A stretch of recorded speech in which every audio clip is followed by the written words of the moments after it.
ಸಿದ್ದರಾಮಯ್ಯ ಅವರು ಕೇಂದ್ರ ಬಜೆಟ್ನಲ್ಲಿ, ಬಸವರಾಜ ಬೊಮ್ಮಾಯಿ ಅವರು ರಾಜ್ಯದ ಬಜೆಟ್ನಲ್ಲಿ 5300 ಕೋಟಿ ಕೊಡ್ತೀವಿ.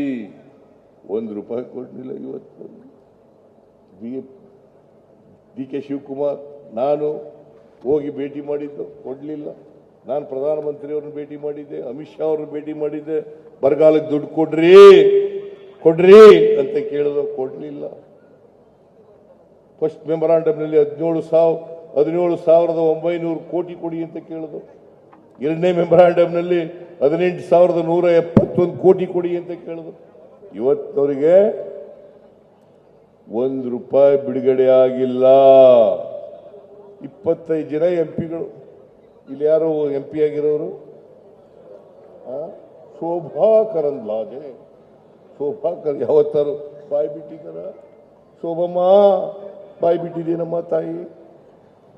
ಅವ್ರನ್ನ ಮತ್ತೆ ಗೆಲ್ಲಿಸ್ಬೇಕಾ? ಕರ್ನಾಟಕ ಅನ್ಯಾಯ ಆಯ್ತಾ ಇದ್ರು ಕೂಡ ಅದನ್ನು ಸಹಿಸ್ಕೊಂಡಿದ್ದೀರಲ್ಲ.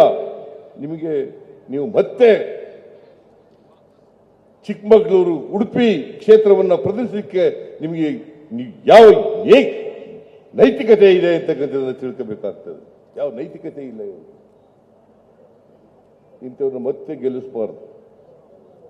ಇಷ್ಟನ್ನು ಹೇಳಿ ಸಮಯ ಆಗಿದೆ. ನಾನು ಬೆಂಗಳೂರಿಗೆ ಹೋಗಬೇಕಾಗಿರೋದ್ರಿಂದ ಇನ್ನೂ ಅನೇಕ ವಿಚಾರಗಳನ್ನು ಪ್ರಸ್ತಾಪ ಮಾಡೋದಿದ್ರೂ ಕೂಡ ಮಾಡಲಿಕ್ಕಾಗಲ್ಲ, ಸಮಯ ಇಲ್ಲ. ನೀವು ಇಡೀ ರಾಜ್ಯದ ಜಿಲ್ಲೆಯ ಜನ ಇಲ್ಲಿ ಬಂದು ಈ ಸಭೆ ಯಶಸ್ವಿ ಮಾಡಿದ್ದೀರಿ.